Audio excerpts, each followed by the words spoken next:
오늘 같이 나누실 말씀은요, 하나님의 은혜, 하나님의 일이라는 제목으로 하나님께서 우리에게 허락해 주신 그 은혜, 또 그 일이 뭔가를 같이 나누기를 원합니다. 우리 마태복음 16장 23절 말씀 같이 읽고 말씀의 은혜를 나누겠습니다. 마태복음 16장 23절 같이 읽겠습니다. 예수께서 돌이키시며 베드로에게 이르시되 사탄아 내 뒤로 물러가라. 너는 나를 넘어지게 하는 자로다. 네가 하나님의 일을 생각하지 아니하고 도리어 사람의 일을 생각하는도다 하시고. 예수님께서 이제 제자들하고 함께 이제 다니시면서 제자들은 예수님에 대해서 많은 것을 경험하게 되죠. 그리고 예수님께서 이제 제자들에게 물어보십니다. 너희는 나를 누구라고 하느냐? 이 얘기는 너희들이 생각할 때 나는 어떤 사람처럼 보이냐? 나는 누구라고 너희들은 정응할 수 있겠냐? 그러니까 제자들의 느끼는 예수님에 대해서 이렇게 물어보시는 거죠. 그래서 아마 베드로뿐만 아니라 다른 많은 제자들이 예수님은 뭐 우리 선생님입니다. 아니면 뭐 우리 동네 친구 같은 분입니다. 그리고 나는 예수님을 따라다니면서 좀 많은 것을 배웠습니다. 그리고 나는 예수님을 따라다니면서 참 가치가 뭔지 또 그런 기적의 일들을 보고 너무나 놀랐습니다. 여러 가지 이야기들이 있었을 거예요. 우리도 예수님을 느끼는 그 개인적인 감정들이 있잖아요.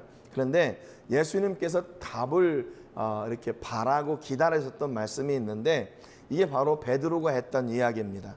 주는 그리스도시요 살아계신 하나님의 아들이십니다. 그리스도란 말은 기름 부음을 받은 사람이라는 뜻이에요. 그래서 구약에서는 선지자와 제사장과 왕이 이렇게 기름 부음을 받았습니다. 그러니까 베드로가 생각할 때 예수님은 단순히 우리에게 어떤 교훈을 주시는 선생님이나 아니면 우리의 어떤 리더, 지도자 이거를 뛰어넘은 무언가 그 안에 감추어진 하나님의 사명을 가지고 계신 하나님의 아들이라는 것을 그 예수님과 동행하면서 이 베드로가 느꼈던 거죠. 그래서 예수님이 이 고백을 들으시고 나서는 야, 네가 복이 있다 이렇게 말씀하세요. 여러분 복은 뭡니까? 복은 뭔가 하면 우리가 원하는 것들이 다 이루어지는 것, 물론 그것도 복이겠지만 성경에서 예수님이 말씀하신 복은 뭐냐면 예수님을 바로 아는 거예요. 예수님을 바로 아는 거, 그게 복이 있대요. 여러분 복이 여러 가지가 있잖아요, 이 땅 가운데. 그래서 신들이 여러 가지가 생긴 거예요. 농사하는 사람은 농사의 신이 있고, 고기 잡는 사람은 바다의 신이 있고, 또 산에서 약초를 캐는 사람은 신받다 하면서 산신이 있고 그러잖아요. 그러니까 이게 다 자기가 구하는 그 신의 종류가 다 여러 가지예요. 그런데 여러분 딱 한 가지 신이 모든 것을 다 대신할 수 있다면 우리가 이렇게 다 여러 가지 찾을 수고를 할 필요가 없겠죠. 예수님이 우리에게 말씀하시는 것은 예수 그리스도를 바로 아는 것이 복이라 말씀하세요. 예수님을 알게 되면 그것으로 모든 것이 다 한 방에 해결되는, 한 방에. 신앙생활 너무 간단하지 않나요? 막 여러 가지 이렇게 챙길 거 없이 우리 예수님만 딱 우리 안에 계시고 내가 예수님만 따르게 되면 그분으로 말미암아 모든 것이 다 정리가 돼요. 모든 것이 다 정리가 돼요. 인생을 살다 보고 또 사역을 하고 이렇게 선교지에 있다 보니까 정리 안 될 때가 얼마나 많이 있어요. 제가 이번 칼럼에다가는 좀 그런 이야기들을 썼는데 사순절 기간 동안 말씀을 이렇게 준비하면서 정말 엄청난 이번만큼 이렇게 복잡한 일들이 있었던 적이 없었던 것 같아요. 그래서 이거 내가 이런 그 사순절이 없었는데 말씀을 준비하고 말씀을 전하는데 이렇게 방해받을 때가 없었는데 그런 생각이 들 정도였어요. 주일날 오후부터 전기가 안 돌아가지고 월요일 날 오후까지도 전기가 안 들어오는 거예요. 아무런 예고도 없이 이제 언제 들어오는지 모르는데 화요일 날 새벽 기도를 해야 되잖아요. 그래가지고 어떻게 했냐면 야, 이거 안 되겠다. 그러다가 여기서 중단할 수 없지. 그리고 호텔 가서 하려고 호텔을 막 찾아보고 있었어요, 핸드폰으로. 밤에 7시가 넘었는데 이러면 이제 안 될 것 같아요. 그래서 막 호텔을 찾고 있는데 갑자기 그때 전기가 딱 들어와가지고 그 저녁에 말씀 준비하고 화요일 날 말씀을 같이 나눈 적도 있어요. 또 저희 사이랑 왔을 때 관아와토 가서 거기도 1박 2일 갔는데 화요일 날이 있잖아요. 저는 숙소에서 얘네들은 나가 놀고 숙소에서 말씀 정리하고 준비하고 그 새벽에 또 말씀을 전했어요. 그런데 참 감사한 것은 뭐냐면 그 어떤 사순절보다 저에게 이번 사순절이 엄청난 은혜가 있었어요. 제가 엄청난 은혜가 있었어요. 야, 이렇게 또 하나님께서 은혜를 주시는구나. 또 이런 은혜를 깨닫게 하시는구나. 그래서 이번 사순절 기간에 그 말씀 나눈 제목이 뭐였냐면 고난을 통해 열매 맺은 사람들이었어요. 여러분 매일 이렇게 들으셨겠지만, 그래서 성경에 보니까 그 고난을 만나면서 사람들이요 힘들어지고 낙심되고 뭐 이렇게 망가지고 무너지는 게 아니라 믿음의 사람들은 고난을 통해서 더 살아나더라고요. 더 튼튼하게 세워져 가요. 그러니까 그게 무슨 얘기인가 하면 그 안에 예수 그리스도가 살아 숨쉬기 때문에 그 고난들이 그 복음, 그 믿음을 이길 수가 없었던 거예요. 그러니까 고난 앞에서도 당당하게 그들이 믿음을 찾아나가고 또 하나님의 은혜를 깨달아 나갔던 거예요. 그러니까 예수님이 오늘 우리에게요, 그 제자들에게 복이 무엇인가를 정확하게 말씀하고 계세요. 여러분, 예수님 안에서 행할 때 그것이 진짜 복이 되는 거죠. 예수님 안에서 실패하고 예수님 안에서 넘어지고 예수님 안에서 낙심하고 그건 다 복이에요. 그게 복이에요. 그런데 예수님 없이 잘 되는 게 복인 것처럼 보이지만 그게 복이 아닌 거죠. 그러니까 여러분, 우리가 어떤 일을 하든지 그 안에 예수님과 함께하고 있나 하는 것을 보면 돼요. 그러면 예수님과 함께하는 건 어때요? 베드로처럼요, 이게 드러나게 돼 있어요. 어떻게 해요? 우리의 입술로 드러나요. 예수님은 나의 구주이십니다. 예수님이 하셨습니다. 예수님이 나의 복입니다. 이걸 고백하게 돼 있어요. 왜냐하면 사람은 우리 마음에 있는 것이 밖에 이렇게 나오게 되어 있기 때문에 그래요. 그래서 저 사람이 무엇을 가지고 있나, 저 사람이 무엇을 향해 나가고 있나, 뭘 보면 아냐면 말하는 걸 보면 알아요. 말하는 걸 보면 그 사람이 돈을 향해 가나 아니면 예수를 향해 가나, 그가 하늘을 향해 가나 아니면 이 땅의 것을 취하고 가나, 그 말하는 것을 보면 알아요. 그러니까 사람들이 그걸 알으니까 거짓말도 하고 그러고 그러잖아요. 여러분, 그러니까 믿음은 우리의 삶을 통해서 우리의 입술로 드러나게 돼 있어요. 근데 그게 뭔가? 그게 바로 복이에요. 베드로가 받은 복은 뭐예요? 18절에 보니까 내가 이 반석 위에 내 교회를 세우리니 음부의 권세가 이기지 못하리라 그랬어요. 교회의 주인은 예수님이세요. 교회의 주인은 예수님이세요. 예수님이 세우시고 그 교회를 흔들지 못하도록 우리 하나님께서 그 교회를 지켜주세요. 그래서 이때부터 성경에 보니까 21절에 이때부터 예수님께서 이제 고난당하시고 십자가에 죽으실 것을 말씀하셨어요. 그러니까 이제 예수님이 생각할 때 이제 됐구나. 제자들이 이제 내가 어떤 사람인 줄 제대로 알고 있고 이제 이 얘네들을 통해서 이제 다음 세대의 복음을 맡길 수 있겠구나 생각하셨던 거예요. 그래서 내가 이제 예루살렘으로 가서 제사장들과 서기관들과 유대인들에게 고난을 받고 내가 십자가에 죽고 3일 만에 살아날 거라는 놀라운 비밀을 말씀해 주세요. 여러분, 만약에 여러분이 이 자리에 있는데 예수님이 오셔가지고 정말 예수님과 관계가 좋았단 말이에요. 그런데 내가 앞으로 이제 예루살렘에 올라가서 거기서 고난을 당하다가 내가 죽게 될 거다. 십자가에 죽는다. 그리고 3일 만에 다시 살아날 거다. 이런 얘기를 했다면 여러분 믿을 수 있으실 것 같아요? 아마 그 자리에서 여러 사람의 방향들이 있을 거예요. 반응들이. 그거를 진짜로 예수님 돌아가실 거예요? 그렇게 묻는 사람이 있는가 하면 아마 이것을 예수님이 아마 이걸 비유로 말씀하셨을 거야. 그러면서 예루살렘은 어디고 3일은 어디고 예수님을 핍박하는 누구는 어떤 사람들이고 뭐 이렇게 비유적으로 또 해석을 하는 사람도 있을 거고, 뭐 죽기는 뭘 죽어 그냥 흘러 이렇게 듣는 사람도 있을 거고, 개인의 그 MBTI 있잖아요. MBTI 그 성격에 따라서 이 예수님의 말씀을 듣고 흘려보내는 사람이 있는가 하면 심각하게 생각하는 사람이 있고, 아니면 이것이 진짜인가 확인하고 싶은 사람들도 있었을 거예요. 그런데 아니나 다를까 베드로가 이렇게 예수님이 고난당하고 죽으시고 부활하실 것을 얘기하시니까 베드로가 나섭니다. 주여 그리 마옵소서, 이 일이 결코 죽게 미치지 아니하리이다 그랬어요. 베드로가 지금 생각하고 있는 건요, 두 가지예요. 뭐냐면 그 일을 예수님이 하시는 줄 알았어요. 예수님이 스스로 가서 그렇게 고난당하고 스스로 죽기로 작정하신 줄 아는 거예요. 그리고 또 한 가지는 뭐냐면요, 만약에 그런 일이 일어난다면 내가 그 일을 막을 거다라고 하는 내가 하겠다라는 마음이 있었어요.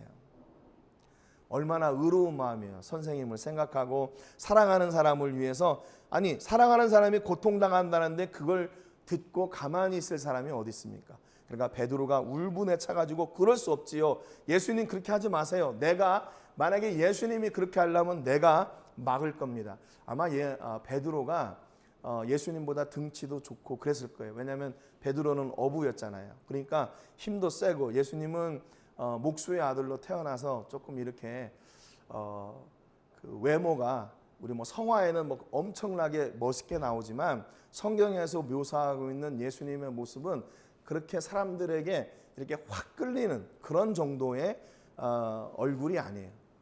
평범한 그 이하 수준의 얼굴이라고 그렇게 많은 학자들이 이야기를 합니다. 그러니까 베드로가 예수님이 측은해 보였을 수도 있고 내가 얼마든지 그 일을 막을 수 있을 거라고 생각했어요. 그러면 이제 그 다음에 베드로의 반응은 뭘까요? 야, 역시 너밖에 없다. 역시 너밖에 없다. 내가 믿을 것은 너밖에 없다. 이렇게 해야 맞는데, 우리가 아까 읽었던 본문에 예수님이 사탄아 내 뒤로 물러가라.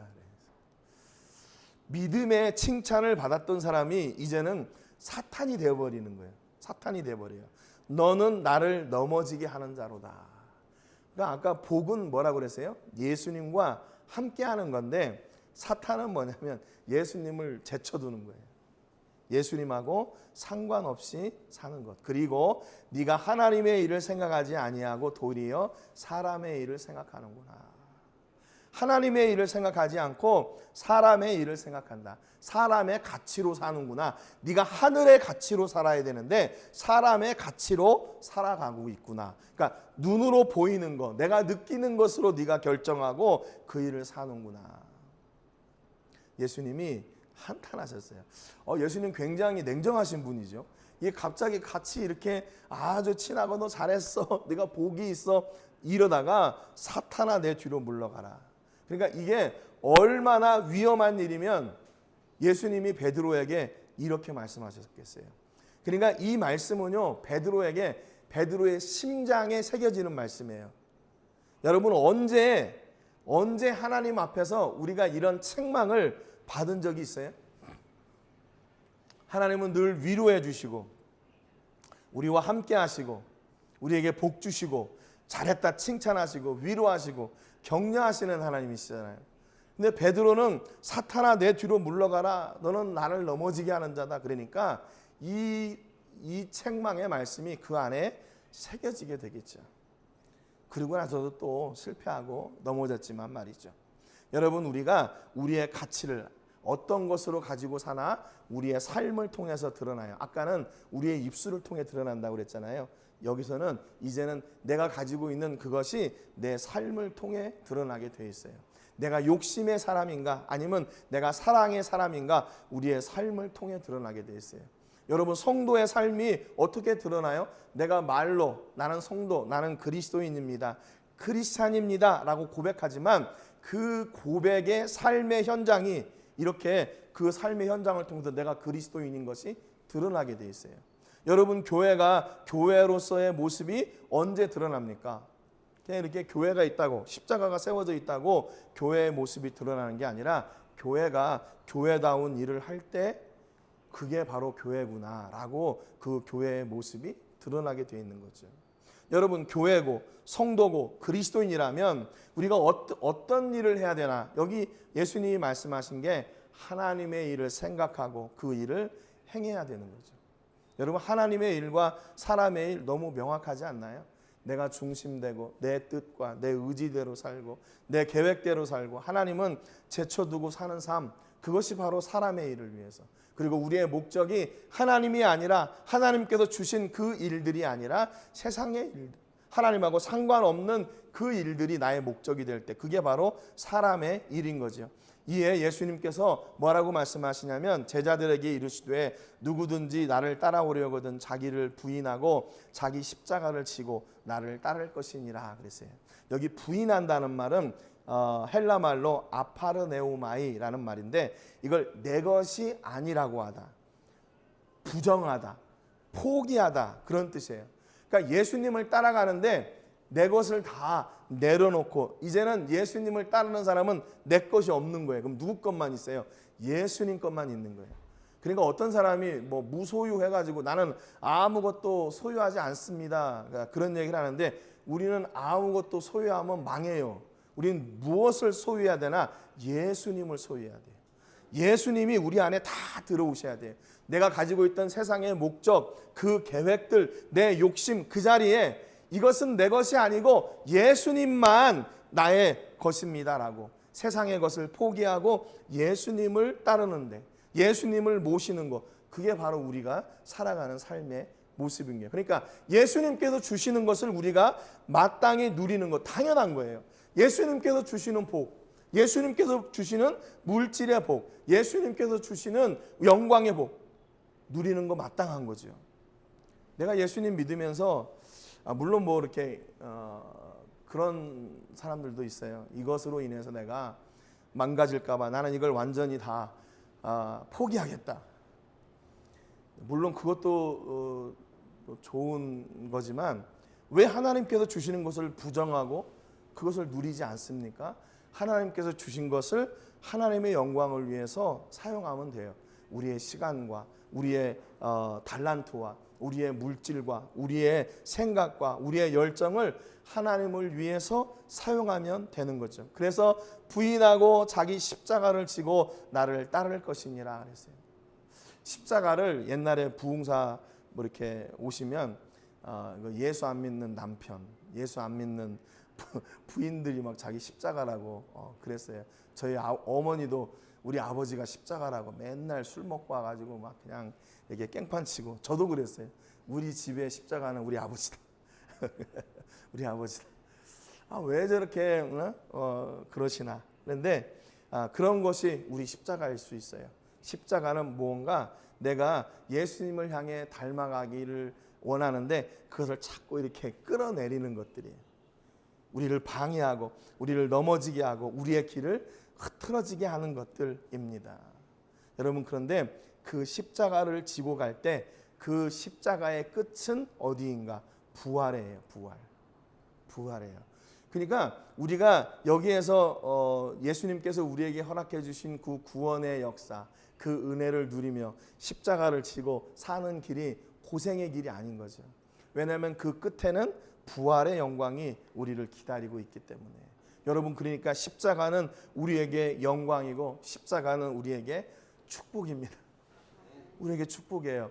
그 십자가를 우리가 잘 지고 나가고 우리가 그걸 잘 책임져서 잘 이렇게 이끌고 나가면 그 끝에는 부활이 있게 되는 거예요. 그래서 예수님이 이렇게 말씀하세요. 누구든지 제 목숨을 구원하고자 하면 잃을 것이요, 누구든지 나를 위하여 제 목숨을 잃으면 찾으리라. 사람이 만일 온 천하를 얻고도 제 목숨을 잃으면 무엇이 유익하리요? 사람이 무엇을 주고 제 목숨과 바꾸겠느냐 그랬어요.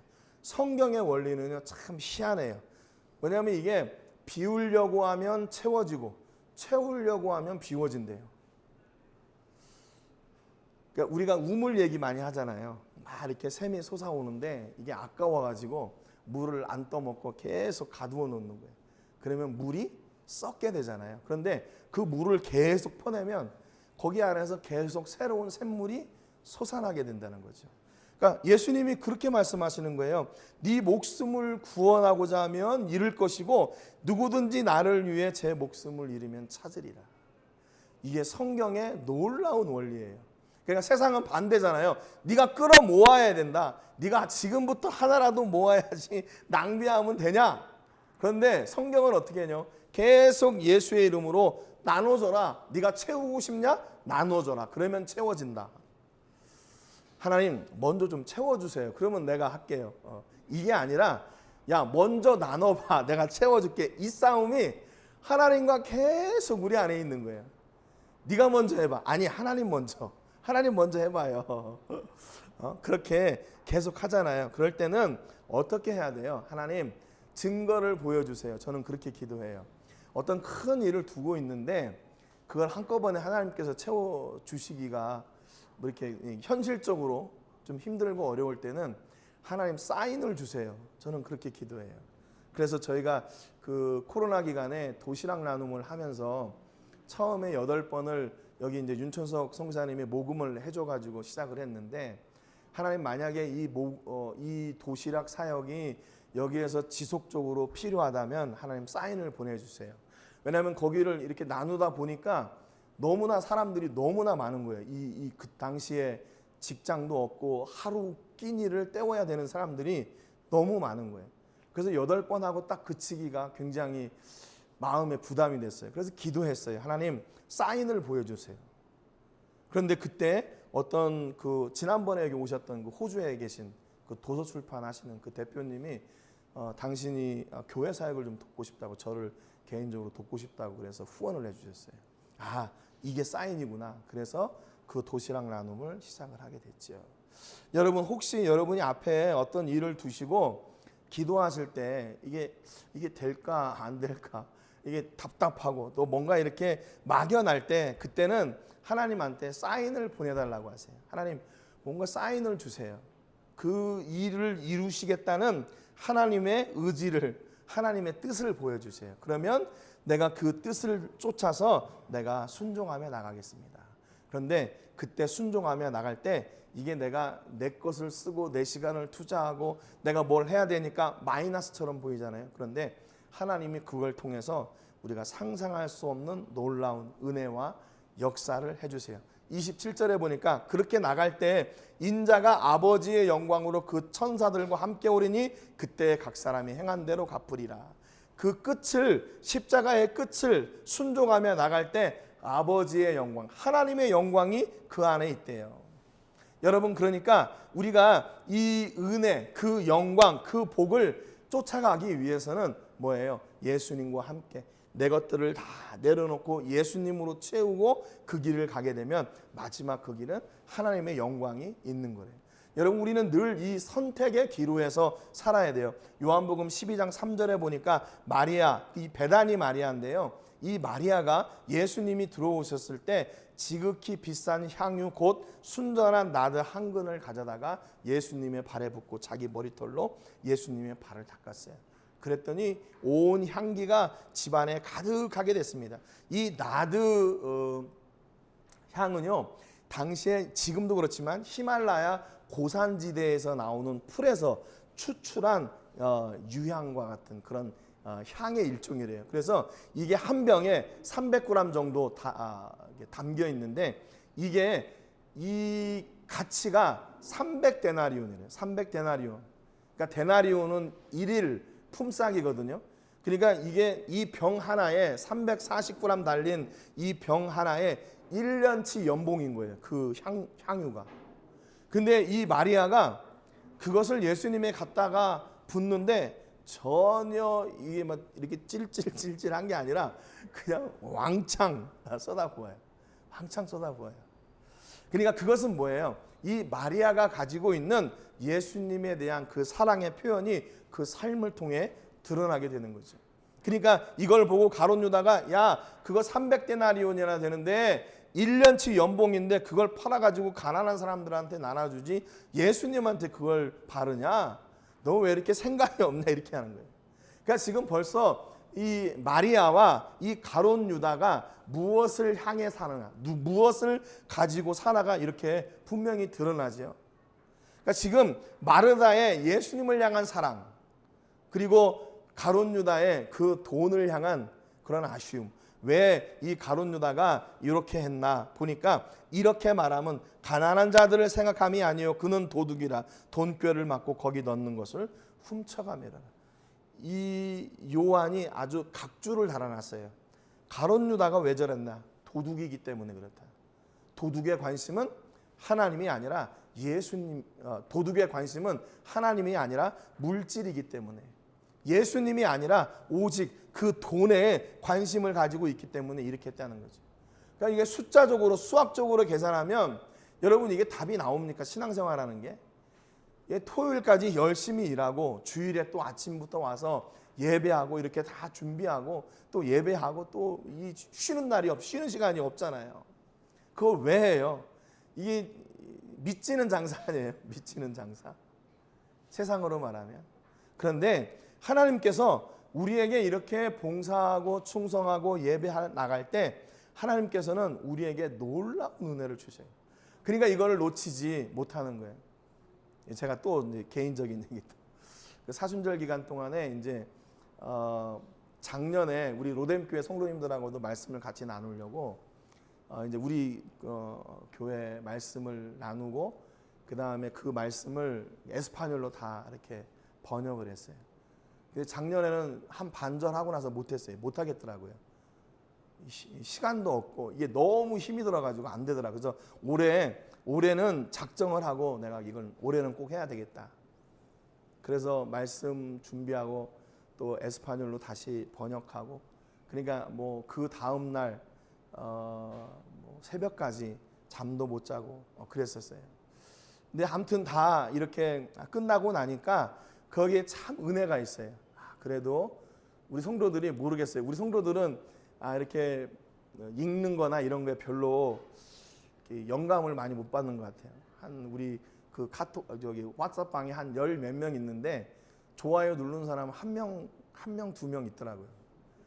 그래서 내가 이거 밤새 가지고 준비하는 건데 이럴 수 있나 뭐 이런 생각도 드는데 그러면서 그런 생각을 했어요.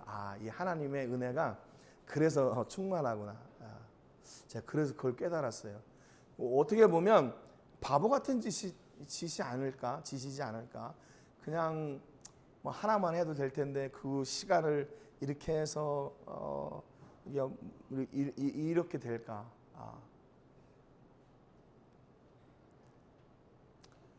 그래도 말씀을 나누는 은혜가 있어서 그것을 포기할 수 없었어요. 그러니까 내가 가지고 있는 그 마음이 뭔가 우리 성도들에게 이 예수님에 대해서 또 그 은혜에 대해서 좀 나누고 싶다 하는 그런 마음을 가지고 함께 나눴어요.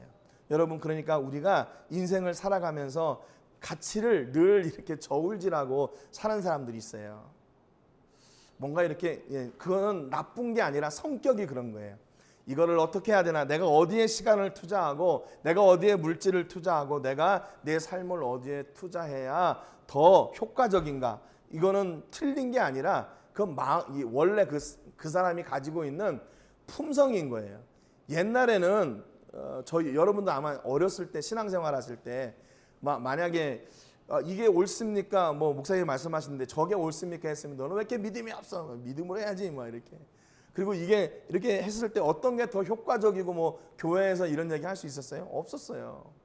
근데 지금은 이제 그게 왜 그런가? 그게 믿음이 없어서 그런 게 아니라 믿음이 있는데 원래 그 사람 성품이 그런 거예요. 저도 그래서 MBTI를 뭐 맹신하거나 그러는 편은 아닌데 그걸 통해서 그 사람을 이해하는 눈이 열리는 거예요. 저 사람이 저런 성격이기 때문에 저렇게 하는구나. 또 저 사람이 저런 마음을 가지고 있기 때문에 저렇게 하는 거구나. 이해하는 데 도움이 되더라고요. 우리를 더 잘하시는 하나님이 왜 우리를 모르시겠어요? 그래서 우리가 이렇게 하나님 앞에 나아가는 그 목적, 그 이유 이것을 너무나도 잘 아세요. 여러분 마리아와 그 가룟 유다가 지금 이렇게 이야기하고 있는데 그걸 보고 계시는 예수님이 그거 모르시겠어요? 다 아시죠. 그래서 예수님이 이렇게 말씀하세요. 예수께서 이르시되 그를 가만두어 나의 장래할 날을 위하여 그것을 간직하게 두라. 야, 내버려 둬라. 이게 너는 그렇게 생각하겠지만 마리아는 또 그게 아니야. 그러니까 예수님이 이해해 주시는 거예요. 이해해 주셔요. 그래서 마리아가 했던 일을 이렇게 책망하는 가룟 유다의 그 책망을 막아 주셔요. 마태복음 8장 5절에 보면 가버나움에 있던 백부장 이야기가 나옵니다. 백부장이 그 하인이 중풍병으로 누워 있어요. 그래서 예수님한테 와가지고 예수님 제 하인을 좀 고쳐주십시오. 그랬더니 예수님이 그러면 내가 가서 고쳐줄게. 그렇게 말씀하셨단 말이에요. 그런데 백부장이 이렇게 얘기합니다. 주여 내 집에 들어오심을 나는 감당하지 못하겠사오니 다만 말씀으로만 하옵소서. 그러면 내 하인이 낫겠습니다. 이 백부장이 이렇게 얘기하는 거예요. 그랬더니 그러면서 또 이렇게 얘기해요. 나도 남의 수하에 있는 사람이요 내 아래에도 군사가 있으니 이더러 가라 하면 가고 저더러 오라 하면 오고 내 종도로 이것을 하라 하면 하나이다 그랬어요. 백부장이 예수님 앞에 와서 자기가 로마의 백부장이고 또 뭐 그런 좀 세력을 가지고 있다는 거에 대해서 전혀 상관이 없어요. 그리고 오직 그 하인을 고쳐주시기만 구하는 거예요. 예수님이 우리 집 그 처마 안으로 들어오는 걸 나는 감당할 수 없습니다. 이렇게 표현되어 있어요. 이 원어 성경에 보면. 그러니까 얼마나 지금 예수님이 자기 집에 오는 거에 대해서 물론 부담도 되겠지만 그렇게 하지 않으셔도 예수님이 말씀만 하시면 됩니다. 아니 백부장에게 어떻게 이런 믿음이 있을 수가 있어요? 말씀만 하시면 돼요. 예수님이 우리 집 처마 안으로 들어오는 거 나는 그걸 감당할 수가 없어요. 그랬더니 예수님이 10절에 이렇게 말씀하세요. 내가 진실로 너희에게 이르노니 이스라엘 중 아무에게서도 이만한 믿음을 보지 못하였노라. 가라 내 믿은 대로 될지어다. 그러니까 그 즉시 하인이 나았어요. 그 뒤에 보면 가나안 여인이 자기 딸이 귀신 들렸는데 그 귀신 들린 여인을 고쳐주세요. 그 딸을. 그런데 처음에는 안 하신다고 그러죠. 안 가신다고 그러죠. 야, 이 은혜는 이방 여인에게 있는 게 아니라 개에게 있는 게 아니라 이건 하나님의 사람들에게 있는 거야. 그랬더니 개도 주인의 상에서 떨어지는 거는 먹지 않습니까? 이 여인이 자기 딸을 고치기 위해서 이렇게 정성으로 얘기하는 거죠. 그랬더니 예수님이 또 이렇게 말씀하세요. 여자여 내 믿음이 크도다. 네 소원대로 되리라. 여러분 이 앞서 나눴던 베다니 마리아, 가버나움의 백부장, 가나안 여인 이 사람들이 가지고 있었던 약점이 있어요. 아픔이 있어요. 그거는 뭐냐면 자기가 죄 지은 것을 용서해 주신 그 은혜가 감사하고 자기 하인이 아프고 자기 딸이 귀신 들렸고 여러분 이것을 세상 가운데서는 뭐라고 할까요? 아유 저 사람 뭐 문제가 있나 봐. 그러니까 저렇게 나쁜 일만 일어나지. 그랬단 말이에요. 그 약점이란 말이에요. 그런데 그것이 어떻게 됐어요? 그 약점으로 인해서 하나님께 나가고 예수님의 은혜를 누리는 통로가 됐어요. 여러분 그러니까 우리가 가지고 있는 약점 또는 실패, 연약함, 부족함이 우리에게 부끄러운 게 아니에요. 그것으로 인해서 어떻게 돼요? 하나님께 나아가는 통로가 되는 거예요. 그래서 우리가 지난 시간에 나눴던 그 새벽 묵상 가운데 우리의 가시가 뭔가 바울이 가지고 있던 가시가 있었어요. 여러 계시를 받은 것이 지극히 크므로 너무 자만하지 않게 하시려고 내 육체의 가시 곧 사탄의 사자를 주셨으니 이는 나를 쳐서 너무 자만하지 않게 하려 하심이라 그랬어요. 바울이요 자기가 가지고 있는 육체의 가시가 있었어요. 학자들은 그에게 안질이 있었을 거라고 생각을 해요. 왜냐하면 나중에 이 바울 서신을 쓰는데 자기가 직접 쓰지 못하고 대리 사람을 통해서 이렇게 편지를 쓰거든요. 그러니까 안질이 심해서 아마 그가 사역을 하는데 좀 방해가 있었을 거다. 아마 그렇게 얘기도 해요. 그런데 아무튼 무엇이 됐든지 간에 이 바울에게 좀 이렇게 없으면 좋겠을 것 같은 그 육체의 아픔이 있었다는 거예요. 그것을 바울은 뭐라고 얘기했냐면 내 육체의 가시 사탄의 사자 나를 이렇게 억누르는 사탄의 사자라고 얘기했어요. 그래서 하나님 이것을 좀 제거해 주세요. 3번 기도했는데 하나님의 응답은 뭐였냐면 우리 12장 9절 같이 한번 읽어볼까요? 시작. 나에게 이르시기를 내 은혜가 내게 족하도다. 이는 내 능력이 약한 데서 온전하여 짐이라 하신지라. 그러므로 도리어 크게 기뻐함으로 나의 여러 약한 것들에 대하여 자랑하리니 이는 그리스도의 능력이 내게 머물게 하려 함이라. 아멘. 바울은 육체의 가시, 사탄의 사자라고 얘기했는데 하나님은 뭐라고 얘기했냐면 그게 은혜라고 얘기했어요. 내 은혜가 너에게 족하다. 왜요? 내 능력이 약한 데서 온전하여지기 때문에. 네가 그것으로 인해서 네가 힘들고 어렵지. 네가 그것 때문에 네가 아프고 네가 좀 화나지. 네가 하고 싶은 일을 제대로 못하겠지. 그런데 그게 바로 내가 역사하는 은혜의 통로야. 그렇게 말씀하셨어요. 여러분, 그러니까 앞에 베다니 마리아, 가버나움의 백부장, 가나안 여인이 가지고 있었던 그 육체의 연약함, 또 자기 가족의 아픔들, 이 아픔들이 부끄러운 일이나 짐이 아니라 뭐예요? 하나님의 은혜를 체험하는 통로가 됐어요. 그러니까 결국에는 뭐예요? 내 아픔이 하나님의 은혜예요. 내 약점이 하나님의 은혜예요. 내 문제가 하나님의 은혜고 내가 실패한 것이 하나님의 은혜예요.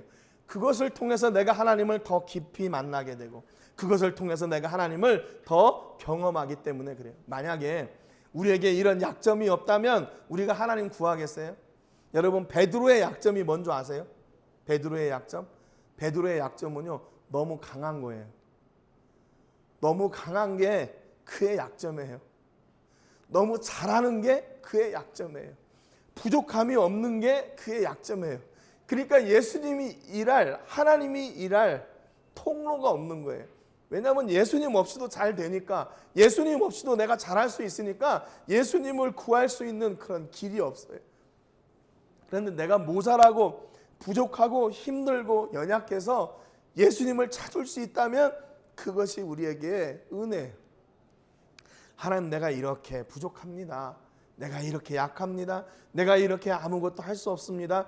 그렇게 하는 것이, 그것이 내게 부끄러운 일이 아니라 하나님의 은혜예요. 하나님의 은혜. 여러분 안에 이런 은혜가 넘치시기를 주님의 이름으로 축복합니다. 물론 베드로처럼 나는 부족함 없고 내가 왜 이렇게 부족하게 살아야 돼? 나는 강하게 살 건데 이렇게 생각하실 수도 있지만 우리의 약함은 그분이 역사하시는 은혜의 통로가 됩니다. 혹시 여러분 삶 가운데 지금 문제가 있고 실패가 있고 어려움이 있다면 그것은 여러분의 부끄러움이 아니에요. 그것은 우리의 은혜의 통로입니다. 그래서 그것을 하나님 앞에 가지고 나가서 하나님, 내가 이렇게 약합니다. 내가 이렇게 부족합니다. 그래서 하나님의 은혜가 내게 필요합니다. 이렇게 고백하고 하나님의 은혜를 마음껏 누리시는 여러분 되시기를 주님의 이름으로 축복합니다.